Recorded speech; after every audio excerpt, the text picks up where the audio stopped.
이거 정말 중요합니다. 지금까지 앞에 뭐 실력은 얼마든지 내가 만들 수 있습니다.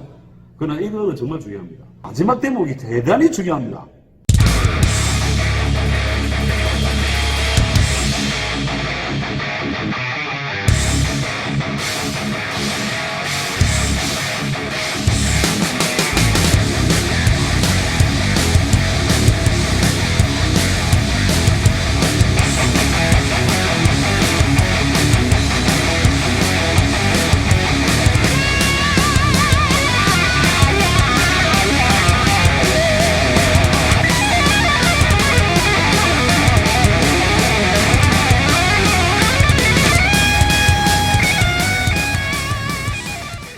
자, 다음 다섯 번째. 상당히 지금 어디서 용접 배우고 있는 분들이 상당히 좀 문의가 좀 많이 오는 경우가 있습니다. 어떤 기관에서 지금 용접을 배우고 와서 일을 하고 있습니다. 고액을 들여서 용접을 배웠는데 카본만 한 모양입니다. 비철을 제대로 배우지 못했는데 취업을 나갔다고 합니다. 이러면 안 되는데. 고액을 들여서 다시 비철을 좀 배우기에는 좀 아닌 것 같고, 자기가 카본 용접하듯이 키어를 따라 해보니까 이 듬성듬성 가면서 용접이 잘 안 된다라고 지금 뭐죠? 저희 영상을 보니까 그래서 위빙법이 옆으로 고데기를 좀 치는데 일명 옆치기라고 또 합니다. 우리가 그 위빙법이 좀 다르던데 그 이유가 있습니까? 라고 지금 질문을 하셨는데 기어 용접할 때 이유가 있습니다. 물론 우리가 비철 때우는 용접, 비철을 백을 낼 때 용접 위빙법이 뭐 용접사들마다 좀 다 다릅니다. 다 다른데 카본 용접할 때 아래 위로 이렇게 용접을 많이 합니다. 여러분들 많이 이제 할 겁니다. 이렇게 배웠고 기초적으로. 근데 이제 제 영상을 보시면 옆치기 이게 아니고 옆치기로 이렇게 칩니다. 옆치기. 키올 용접은 아주 잘게 가야 됩니다. 잘게 가면서 설화를 넣으면서 와이어를 키오를 따면서 용접하는 거기 때문에 잘게 가는 게 관건인데 카본 용접하듯이 아래 위로 이렇게 위빙하는 방법은 지그재그로 각이 생기다 보니까 좀 덤성덤성 가집니다.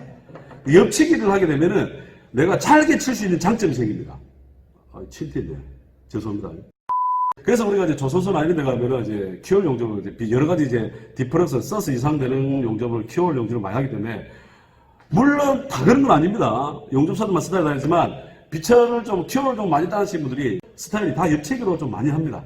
또 여기서 태클 그지 말고 나는 뭐 디퍼런스 때우는데 옆치기 안 하는데 안 하면 안 하는 사람 이따 했죠 내가 제발 그런 딴지 그러지 말고 자 그 옆치기를 조선소나 해도 비철을 키오를 따는 분들이 옆치기 좀 많이 합니다. 그러면 카본 용접하듯이 아래 위로는 키오 못 답니까? 따를 수 있습니다. 단 좀 잘게 가주면은 그 방법도 충분히 됩니다. 그렇게 용접하는 사람도 있습니다. 하나 이제 옆치기로 이제 색깔을 들어가 용접을 좀 하시면 좀 유리하다는 거야. 그래서 제가 옆치기로 키오를 많이 땁니다. 잘게 가야 되기 때문에. 카본 용접하듯이 아래 위로 가게 되면은 조금 듬성듬성합니다. 그러니까 키오하고는 안 맞습니다. 조금 그렇게 듬성듬성하면. 그래서 옆치기로 키오를 땁니다. 그래서 그 운봉법을 지금 보고 말씀하시는 것 같은데, 그것도 옆으로 운봉법을 좀 따로 연습을 좀 해야 됩니다. 연습을 하지 않으면 뭐 될 수가 없습니다. 자, 그거 좀 이해가 되는지 좀 모르겠습니다. 여섯 번째, 90도 강통배 교육 영상이 있던데, 저는 그런 걸 뭐 할 줄도 모르고 해본 적도 없는데, 강통배 용접을 꼭 할 줄 알아야 됩니까? 뭐 또 왼손 용접을 꼭 할 줄 알아야 됩니까? 꼭 필요합니까?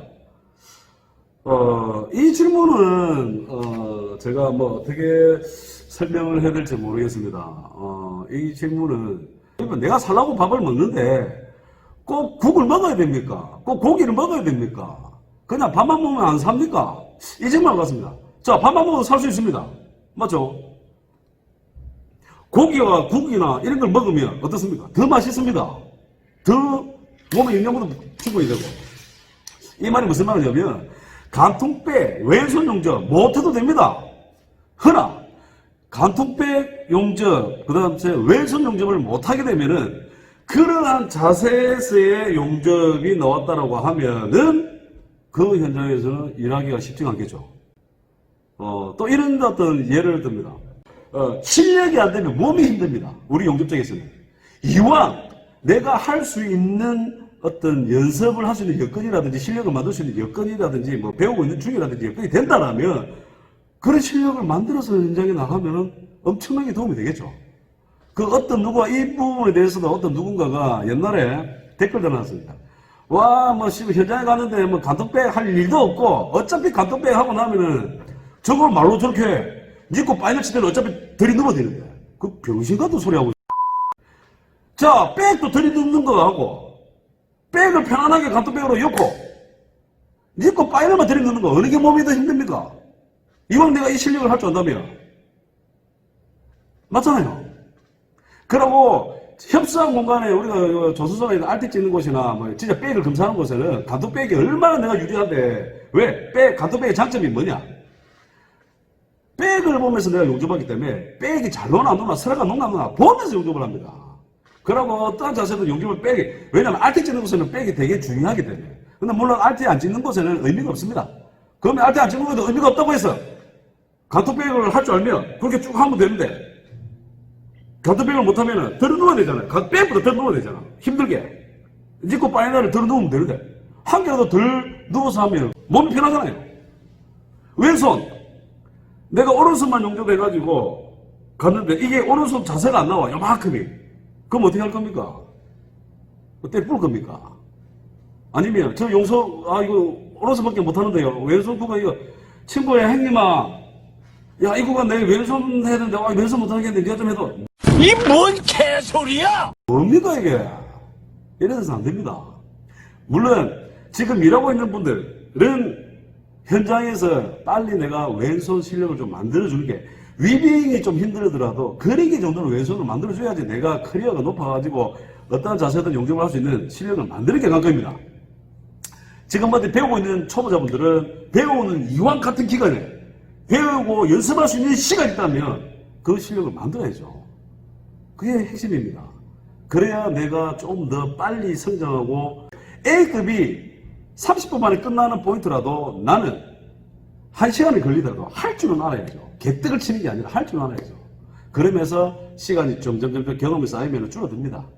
물론 처음부터 돈 많이 받고 초짜가 이거나 여러분들 돈을 쫓으면 안 됩니다.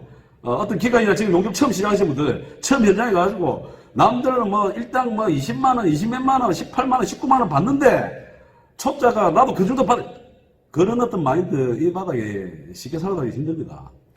내가 어느 정도 실력과 경험이 쌓이기 전까지는 돈은 크게 신경을 쓰지 말고 경험과 실력이 우선입니다. 그래 봐야 얼마 안 걸립니다. 그 기간이. 초짜의 딱지를 어디 가나 겪어야 됩니다. 그 인성도 좋아야 되고 그렇기 때문에 그 시절에는 돈을 쫓지 말고 실력을 쫓습니다. 내가 빨리 경험과 실력을 쌓으면서 인맥을 많이 만듭니다. 그런 데 집중을 합니다. 그럼 저절로 나중에는 인맥도 많이 쌓이고 경험도 많이 쌓이고 하다 보면 몇 개월만 뒹구면 조금씩 나아집니다. 그러면 내 몸값도 올라갑니다. 그게 중점으로 용접을 뭐 1년만 하고 말아야지 하고 덤비는 사람 같으면 어떻게든 빨리 돈을 많이 버는 쪽으로 가려고 노래 그 백발백중 거기서 다 치입니다. 그건 명심하시도록 합니다.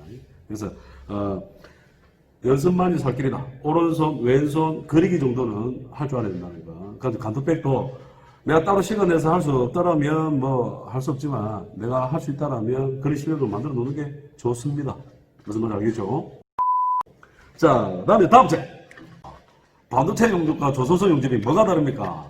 이 질문을 완전히 이제 이쪽 바닥에 잘 모르시는 초보자분 것 같습니다. 또 이쁜 아가씨가 오네. 반도체 용접하고 이게 그냥 뭐가 다릅니까? 이 개념보다는 요런 개념입니다. 반도체하고 조작 크게 그냥 간단하게 여러분들이 뭐 디테일하게 제가 설명하는 걸 좀 그렇고 간단하게 조선소는 현장에서 우리가 시험을 쳐가지고 이제 현장에 나가서 일을 하다라면 조선소의 배관 용접은 대부분 이제 RT를 찍습니다. RT가 뭐냐면 백 내고 파이널을 치고 그 부위를 엑스레이를 찍습니다. 우리 뼈 빠질 때 찍는 그 엑스레이 있지 않습니까? 병원에 가서 찍는 거. 똑같이 용접 부위에 그 엑스레이를 찍습니다. 방사선에 엑스레이를 찍습니다. 그래서 비주얼에는 문제가 없는데 내가 용접했던 속에 이물질이라든지 녹지를 않았다든지 뭐 어떤 이런 불량을 잡아내는 사진을 찍습니다. 그게 이제 RT입니다. RT. 그리고 반도체나 RT를 안 찍는 현장을 우리가 보통 이제 육상 반도체, 또 육상 반도체 쪽에도 가끔마다 RT 찍는 곳이 또 많이 있습니다. 대부분 이제 RT를 이제 비율적으로 많이 안 찍기 때문에, 반도체 쪽에나 이쪽에는 현장에서 비주얼만 어느 정도 불량이 없으면은 그냥 통과합니다. RT를 찍지 않는다. 속에가 뭐 좀 불량이 나거나 해도 상관이 없다라는 소리입니다. 그 차이라고 보면 됩니다. 조선소에는 RT를 찍고, 반도체는 RT를 안 찍고, 요 부분에서 차이가 좀 있는 겁니다. 그리고 용접은 다 비슷합니다. 물론 조선소에서는 여러 가지 재질의 어떤 용접이 많습니다. 뭐 카본, 서스, 디플러스, 슈퍼 디플러스, 쿠니, 티타늄 이러한 재질들, 비철들이 많이 있기 때문에 그런 재질들을 좀 많이 다뤄야 되고 그런 실력을 좀 만들어야 되고, 그래서 뭐 실력적으로나마 뭐 누가 먹고 났고 이거 없습니다. 반도체에 가면 그 고수가 따로 있습니다. 뭐 조선소에서 용접 잘한다고 해서 반도체 가서 용접을 뭐 초만에 헤맬 수 있습니다. 그리고 또 적응하면은 조선소에서 용접하신 분들이 빠르게 또 치고 올라가겠죠. 그게 룰에 따라서 조금씩 달라집니다. 그래서 내가 이런 말은 참 조심스럽습니다. 어디가 용접, 물론 조선소 전체적으로 따지면 조선소의 RT를 뽑아내고 비철 여과를 다르고 이런 분들이 좀 나름대로 조금 실력을 인정을 해주는 건 맞습니다. 하나 반도체 용접사들은 그러면 실력이 모자라나? 아닙니다. 실력 뛰어난 사람들 많습니다. 그러나 이 초보자분들이 워낙 이제 어떤 기가나 이런 데서 학원에서 막 실력이 완숙 단계도 아닌데 막 찍어서 내보내다 보면 그런 분들이 좀 힘들어하거나 이제 현장에서 좀 개판을 치는 분들이 좀 있다 보니까 이미지가 좀 안 좋아서 그런 게 좀 있습니다. 그래서 그런 걸 떠나서 뭐 반도체 용접사라고 해서 무시하거나 절대로 그래서는 안 됩니다. 비주얼 상당히 까다롭습니다. 반도체도 시험 칠 때. 그래서 조선소하고 반도체하고 그런 개념이라 보입니다. RT를 찍고 RT를 안 찍고. 그래서 RT를 찍는 곳이 조금 까다롭겠죠. 이 일 자체도 힘들고 좀 많이 기술을 요구하는 곳입니다. 그 차이라고 보면 됩니다. 네, 좀 답이 됐으면 좋겠습니다. 자, 다음 번째.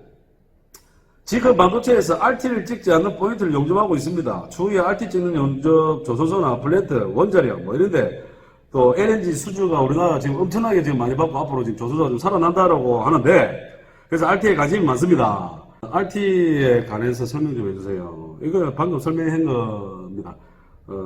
지금 뭐 뉴스나 이런 데 보면 아시겠지만 뭐 카타르부터 해갖고 LNG 수주가 어마어마하게 발전하고 조선소가 이제 몇 년 좀 죽어 있다가 이제 앞으로 조금은 살아나는 분위기입니다. 그리고 LNG를 앞으로 어마어마하게 합니다. 여러분들이 우리가 이때 기회입니다. 반도체도 좀 호황이고 앞으로 이제 여수, 삼성, 중공업, 거제, 울산 이런 데서 이제 LNG를 어마어마하게 지금 앞으로 지금도 만들고 있지만 물량이 많이 쏟아지면서 많이 만들 겁니다. 자, 그렇다면 우리 용접사들한테는 상당히 호재입니다, 호재. 여러분들이 지금 대비를 좀 하셔야 되는 게, 그런 목표가 있는 분들은 RT의 개념을 좀 아셔야 되고 비철 실력을 만들어야 됩니다. LNG에는 올 썼습니다. 그리고 얇은 것부터 해서 뭐 좀 두꺼운 것도 있고 한데, 그리고 RT를 찍습니다. 그리고 특히 뭐 자세 좋은데 때우는 게 아니라 LNG는 자세가 좀 안 좋은 데가 막 현장 용접을 해줘야 됩니다. 그리기 왼손부터 해가지고 뭐 이렇게 실력을 좀 만들어 놓으면 여러분들이 나중에 폭이 넓어집니다. 만약 물론 반도체가 언제까지 10년, 20년 계속 우리가 지금 보고 있습니다만은, 또 좀 젊은 친구들은 좀 꿈을 좀 건대하게 가져가지고, 그런 쪽에서도 내가 한번 튀겨 눈살아서 좀, 그런 것도 한번 해봐야지. 이런 꿈도 가지는 것도 중요합니다. 그래서 그건 본인들의 역량에 따라서 중요하지만 실력을 많이 만들어 놓으면 그만큼 내가 일자리라든지 시야가 넓어집니다. RT 개념 좀 하고, 서스만 달고 때우고, 키울 때우고, 요런 것만 잘할 줄 알면은, 다른 비철도 얼마든지 몇 번만 숨만 풀면 다 할 수 있습니다. 그래서 좀 준비를 해 두시면, 도움이 될 겁니다. 비철의 어떤 중요성이 항상 티고 유사들에는 생명입니다. 또 한 번 이야기하지만, 에이씨, 나는 그쪽에 갈 이유도 없고, 반도체에서 반도체에서 놀아라 가면. 마지막! 여러 가지 질문도 있었는데, 제가 일일이 답변을 하기가 좀 힘들어서, 몇 개를 줄였습니다. 마지막. 지금 어디서 용접을 배우고 있는 1인입니다. 유튜브 보면서 현장 용접 중요성을 많이 느끼고 있습니다. 제가 배우고 있는 쪽에서는 용접만, 육지 위주로 용접만 가르치지 현장에 대한 어떤 이런 거를 좀 안 알려주신 것 같습니다. 현장에 용접만 해서는 안 된다고 알고 있습니다. 현장에 이제 나가게 되면 어떤 거를 좀 알아야 되고 뭘 어떻게 해야 되는지 그런 걸 좀 가르쳐 줄 수 있는지 이거는 그쪽에다가 어필해서 물어보고 배워야 될 것 같은데, 상당히. 그래서 뭐 우리 구독자니까, 제가 좀 도움이 된다면 좀 말씀드리겠습니다. 자, 제가 다시 강조를 하지만, 지금 어떤 용접을 배우고, 만약 반도체를 간다든지, 뭐, 전소를 간다든지, 어떤 뭐 용접하는데, 배관 용접하는 곳으로 이제 처음에 간다라고 하면, 첫 번째, 이거 정말 중요합니다. 지금까지 앞에 뭐 실력은 얼마든지 내가 만들 수 있습니다. 그러나 이거는 정말 중요합니다. 용접사로서 여러분들 자질과 자세가 중요합니다. 아까도 너도 이야기했지만 모든 걸 내가 내려놓고 내가 이걸 했을 때 돈이 많아서 했습니까? 여러분들이 직장의 미래가 안 보이고 먹고 살기 위해서 이거를 지금 하려고 지금 배우고 있거나 뭐 지금 연습하고 있거나 하고 있습니다. 돈 든다는 건 알고 있지만 이 기술이 쉽지가 않습니다. 그런 분들이 용접을 이제 지금 배우면서 이제 어떤 첫 취업전 한번 현장에 나가는데 어떻게 내가 절실한 마음으로 뭐 이렇게 배워서 겨우 힘들게 현장을 나가는데 농띠를 뿌린다든지 술 먹고 제낀다든지 지각을 한다든지 이건 말도 안 됩니다. 그거는 이뿐만 아니고 어떤 사회에서도 인정을 받지 못합니다.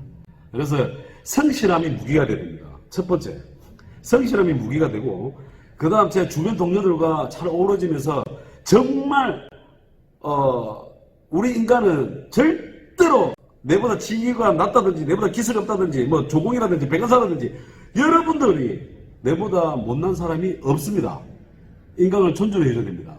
그래서 그런 분들을 존중해 주면서 사이좋게 잘 지내면서 인맥 관리를 잘 하셔야 됩니다. 요게 무기가 됩니다. 그러면서 고속으로 좀 올라가는 방법.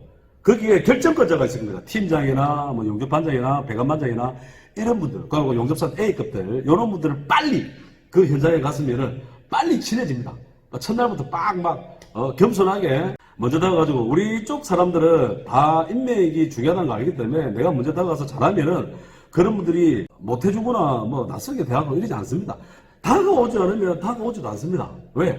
내가 어리고 그분들이 가지고 내가 지금 초짜고 내가 지금 많은 경험을 쌓아야 되고 많은 어떤 인맥을 쌓아야 된다 하면 내가 먼저 다가가야지. 내가 아쉬운데 그것도 안 할 거면서 뭔 힘들어가지고 인맥도 안 쌓이고 실력도 안 되면서 그거 안 됩니다. 절대로 그런 형태로 일을 하시면 안 됩니다. 그래서 빨리 그런 분들하고 친해져야 됩니다. 립 서비스 이게 돈이 듭니까? 항상 옆에 사람 띄워주고 칭찬해주고 존중해주고 그분들 나한테 띄워주고 존중해줍니다. 내가 어느 정도 베테랑이 될 때까지 어느 정도 실력이 올라오고 어디 가도 무난하게 일할 수 있는 그러한 실력이 될 때까지는 겸손하면서 사람들하고 잘 어울리면서 일을 하는 그러한 형태가 돼야 됩니다. 그러다 보면은 내가 좀 실수하거나 못해도 그분들이 나를 데리고 가고 자꾸 같이 일을 하고자 하고 친해지려고 노력을 합니다. 그래서 그런 게 제일 중요하고 그 다음 처음 가시는 분들은 어떤 용접의 룰을 좀 알고 가야 됩니다. 용접기 하나도 세팅도 못한다든지 용접기 하다가 스위치 고장났는데 스위치도 하나 못 간다든지 이렇게 해가지고 현장 나가서는 안 됩니다. 그러한 것들을 조금 룰을 좀 아시고 배관사하고 어떻게 태클 치고 어떻게 말을 하고 어떻게 행동하고 이런 것 정도는 좀 이렇게 공부를 하고 이렇게 알고 가야 됩니다. 그런 걸 모르고 용접만 배워서 뚝 나왔다. 그럼 첫날부터 완전 햇병아리 유치원입니다. 누가 시키지 않은 현장이 어디 학원도 아닙니다. 아무리 초짜라도 월급이 300~400이 넘을 텐데 이 바닥은 어떻게 그렇게 월급을 받는 사람이 거기서 누가 가르쳐가면서 용접하는데 어디 있습니까? 내가 기술자로 들어간다라고 하면 조공이 아니잖아요. 그러면 기술자란 말은 내가 뭐 할 줄 알아야 된다는 거잖아요. 혼자서. 그래서 그러한 형태, 그러한 룰을 정도를 좀 교육을 받거나 아니면 공부를 좀 해서 알고 들어갈 수 있도록 합니다. 그래야지 살아남을 수 있습니다. 이거 정말 명심하셔야 됩니다. 지금까지 끝까지 이 영상을 보시다면 이 마지막 대목이 대단히 중요합니다. 지 아무리 초짜가 실력을 많이 만든다고 하더라도 첫 번째 어떻게 현장은 언젠가는 나올 겁니다. 그렇다고 해서 그것은 바로 A급이 될 수가 없습니다. 무조건 초짜의 어떤 헤매는 부분이 나옵니다. 그때 내가 인성이라도 좋고 성실함이 있어야지 쉽게 풀립니다. 이게 제일 중요하다고 봅니다. 그리고 제가 다음 시간에는 해외 취업 뭐 어떤 그런 어떤 질문들에 대해서 제가 한번 만들어 보도록 하겠습니다. 자, 다음 시간에 또 찾아뵙겠습니다. 자, 지금까지 실질적으로 빵이 됐습니다. 그러고 기능 제보는 좀뭐 거창한 거고 사연을 보내주시면 제 카톡이나 사연을 보내주시면 그분 안에서 초청을 해가지고 5명 정도 해가지고 원포인트를 했어요. 그분이 지금 뭐가 잘 안 되고 궁금한 것들을 실제로 제가 만나서 봐가지고 좀 도움을 줄 수 있는 그러한 어떤 뭐 돈 받는 거 없습니다. 그냥 공짜로 해주겠다고요. 자, 물론 뭐 마치고 뭐 저한테 뭐 바깥을 하나 사주면 정말 고맙고 자, 하여튼 그런 어떤 걸 한번 해보고자 하는데 그러면 조금이라도 도움 되지 않을까 소통도 좀 해보고 뭐 그런 걸 한번 해보려고 좀 노력 중입니다. 실제로 좀 시간을 매각할 수는 없으니까 여러분들이 오늘 수 있는 시간을 우리 구독자분 안에서 토요일 날 일요일 날 저도 쉬어야죠. 일요일 날 저도 좀 쉬고 싶습니다. 토요일 날 뭐 어떤 한 달에 한 번, 뭐 2주에 한 번 뭐 이렇게 해가지고 뭐 그런 걸 한번 해보려고 좀 노력 중입니다. 저번에 약속한 것처럼.